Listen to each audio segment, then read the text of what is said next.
नमस्कार, स्वागत है आपका 4 टीवी न्यूज पर। मैं हूं आपके साथ जो सिंह। बुलेटिन की शुरुआत करते हैं बड़ी जानकारी के साथ। भारतीय सेना के तीनों सेनाओं के डीजीएमओ की प्रेस कॉन्फ्रेंस ऑपरेशन सिंदूर पर महत्वपूर्ण जानकारी साझा करेंगे। पाकिस्तान के खिलाफ 7 मई को शुरू हुआ था ऑपरेशन का उद्देश्य आतंकवादी लॉन्च पैड्स को नष्ट करना। और 2:30 बजे भारतीय सेना के तीनों सेनाओं की संयुक्त प्रेस कॉन्फ्रेंस आज होगी और इस दौरान तमाम चीजों को लेकर जानकारी दी जाएगी। तो नई दिल्ली से अहम खबर सामने आ रही है। आज दोपहर 2:30 बजे भारतीय सेना के तीनों सेनाओं के सैन्य संचालन महानिदेशक यानी कि डीजीएमओ एक संयुक्त प्रेस कॉन्फ्रेंस करेंगे और इस दौरान वे ऑपरेशन सिंदूर के बारे में महत्वपूर्ण जानकारी साझा करेंगे, जिसे पाकिस्तान के खिलाफ 7 मई को शुरू किया गया था। और इस ऑपरेशन का मुख्य उद्देश्य जम्मू कश्मीर के पहलगाम क्षेत्र में हुए 26 नागरिकों की हत्या के बाद आतंकवादियों के लॉन्च पैड्स को नष्ट करना था। तीनों सेनाओं के डीजीएमओ इस प्रेस कॉन्फ्रेंस में शामिल होंगे।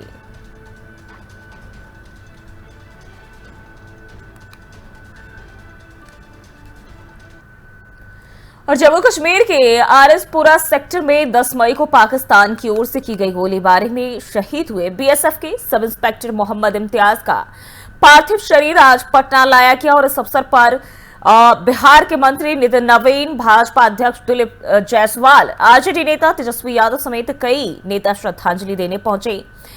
शहीद इम्तियाज की वीरगति को सलाम करते हुए उनके योगदान को याद किया गया।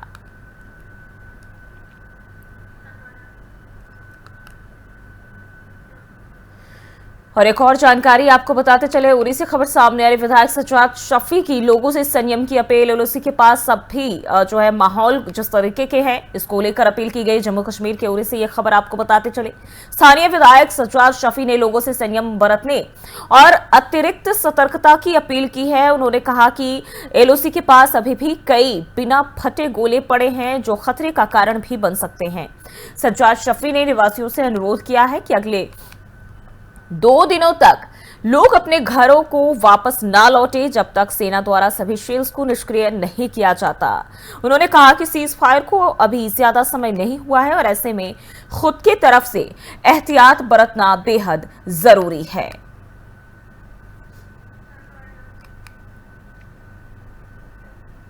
और पंजाब के पठानकोट से राहत की खबर सामने आ रही। भारतीय सेना के मुताबिक जम्मू कश्मीर और अंतर्राष्ट्रीय सीमा से सटे इलाकों में बीती रात कोई अप्रिय घटना नहीं हुई। यह हाल के दिनों में पहली शांतिपूर्ण रात रही है, जिससे स्थानीय लोगों ने राहत की सांस ली है। आपको बताते चले, हाल ही के दिनों में अगर हम देखें तो जिस तरह के माहौल सामने आए थे, इस बार लोगों में बेहद एक डर का, भय का माहौल पैदा हो गया था। और इसीलिए अब जो है ये कहीं ना कहीं राहत मानी जा रही है कि अब शांतिपूर्ण माहौल है।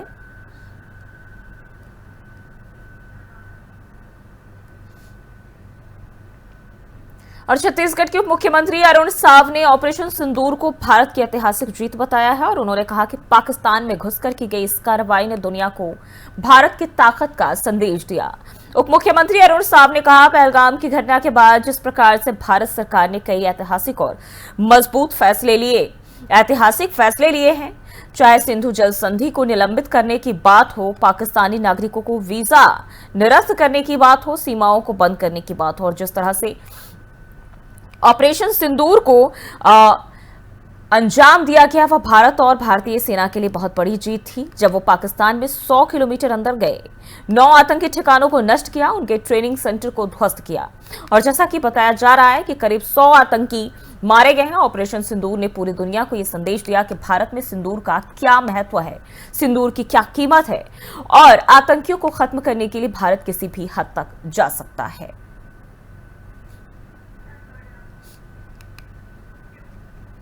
और जम्मू कश्मीर के अखनूर से आज सुबह के जो नजारे सामने आए हैं, जहां स्थिति पूरी तरह शांतिपूर्ण देखने को मिली। सेना के मुताबिक रात भर किसी भी तरह की गोलीबारी या घुसपैठ की कोई सूचना नहीं मिली है।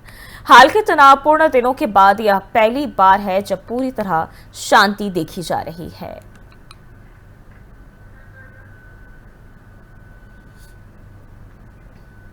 और लखनऊ से खबर सामने आ रही। सीएम योगी आदित्यनाथ का वाराणसी दौरा। शाम को 4 बजे गोरखपुर से वाराणसी पहुंचेंगे मुख्यमंत्री योगी आदित्यनाथ। विकास कार्यों का स्थलीय निरीक्षण करेंगे। सीएम योगी सर्किट हाउस में अधिकारियों से मीटिंग भी करेंगे और आज रात को वाराणसी में ही रुकेंगे मुख्यमंत्री योगी आदित्यनाथ। तो आज वाराणसी के दौरे पर सीएम योगी आदित्यनाथ रहने वाले हैं और शाम को 4 बजे गोरखपुर से वाराणसी के लिए जाएंगे, जहां रात को बताया जा रहा है सीएम योगी आदित्यनाथ वाराणसी ही रुकेंगे। विकास कार्यों का स्थलीय निरीक्षण, सर्किट हाउस में अधिकारियों के साथ बातचीत भी करेंगे।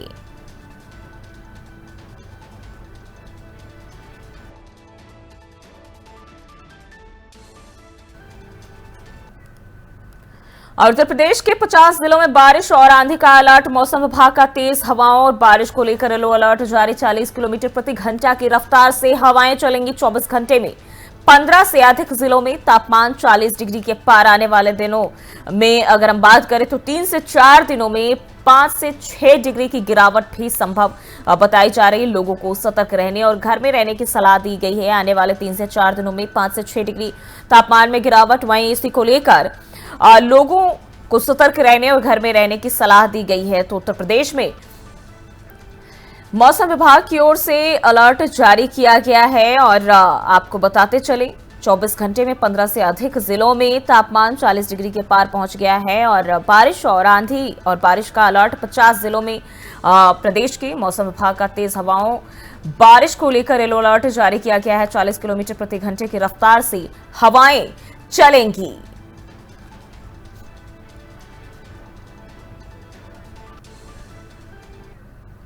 बढ़ते आगे, रायपुर सड़क हादसे को लेकर छत्तीसगढ़ के पूर्व मुख्यमंत्री भूपेश बघेल ने बड़ा बयान दिया, जिसमें उन्होंने कहा कि बीते 2 दिनों में सड़क दुर्घटनाओं में 23 लोगों की मौत हुई। बघेल ने इन घटनाओं पर गहरा शोक जताते हुए राज्य सरकार से मांग की है कि ऐसी घटनाओं की पुनरावृत्ति रोकने के लिए सरकार की तरफ से ठोस कदम उठाए जाएं।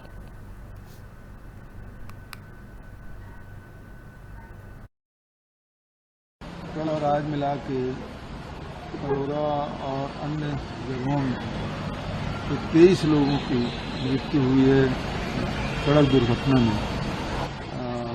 मैं उनके प्रति शोक व्यक्त करता हूं और परिवार की संवेदना व्यक्त करता हूं। साथ ही सरकार से ये अपेक्षा कि जिस प्रकार की दुर्घटना हो रही है उसे संवेदनशील मामला हो चुका है। सड़क दुर्घटना इसको गंभीरता से ले और उनको उचित मुआवजा के साथ साथ आगे कल और आज मिला के। और वहीं एक और जानकारी सामने आ रही, भिवंडी में अस्पताल में लगी भीषण आग और आपको बताते चले 22 गोदाम, माफ कीजिए, भिवंडी में भीषण आग लगी है जहां 22 गोदाम जलकर राख हुआ है और करोड़ों के नुकसान की आशंका जताई जा रही है। आग लगने से कोई जनहानि नहीं हुई है। दमकल की कई गाड़ियां मौके पर तैनात और आग लगने के कारणों की जांच भी की जा रही है। तो ये आपको बताते चले, महाराष्ट्र के भिवंडी के रिचलैंड कंपाउंड क्षेत्र में सोमवार की सुबह भीषण आग लग गई और इससे 22 गोदाम जलकर खाक हो गए और यह आग इतनी तेजी से फैली जिसके चलते इलाके में अफरा तफरी मच गई और दमकल विभाग की कई गाड़ियां सूचना मिलने के बाद मौके पर पहुंची और आग बुझाने की कोशिश जो है वो जारी है। फिलहाल किसी तरह की जनहानि की सूचना नहीं मिली, लेकिन करोड़ों रुपए का नुकसान होने की आशंका जताई जा रही है। वहीं आग लगने के कारणों की भी जांच की जा रही है और प्रशासन की तरफ से जो तमाम स्थिति है उस पर नजर बनाई जा रही है।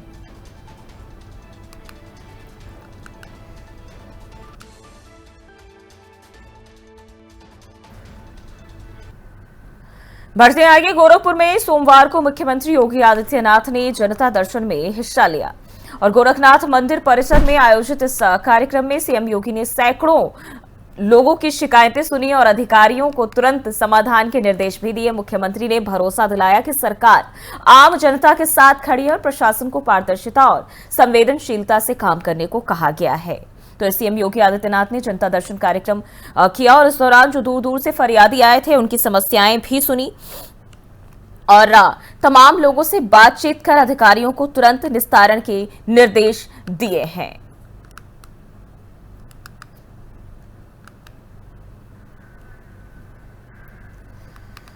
और उत्तर प्रदेश के सहारनपुर में भीम आर्मी कार्यकर्ताओं पर टोल प्लाजा पर हंगामा करने का मामला सामने आया। सैयद माजरा टोल पर हुए इस हंगामे करीब आधे घंटे तक टोल फ्री रहा। और टोल कर्मियों से धक्का मुक्की और अभद्रता भी की गई। फतेहपुर थाने में टोल प्रबंधक की तहरीर पर 7 नामजद और 70 से 80 अज्ञात कार्यकर्ताओं के खिलाफ इस दौरान एफआईआर दर्ज किए गए हैं।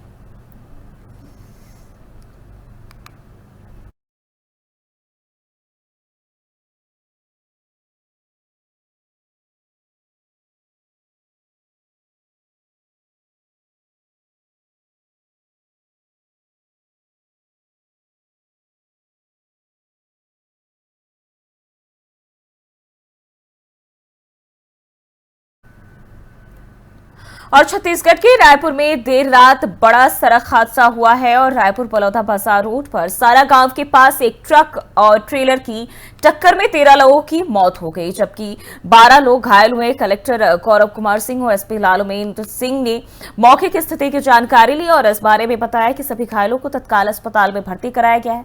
प्रशासन राहत कार्यों में जुटा हुआ है।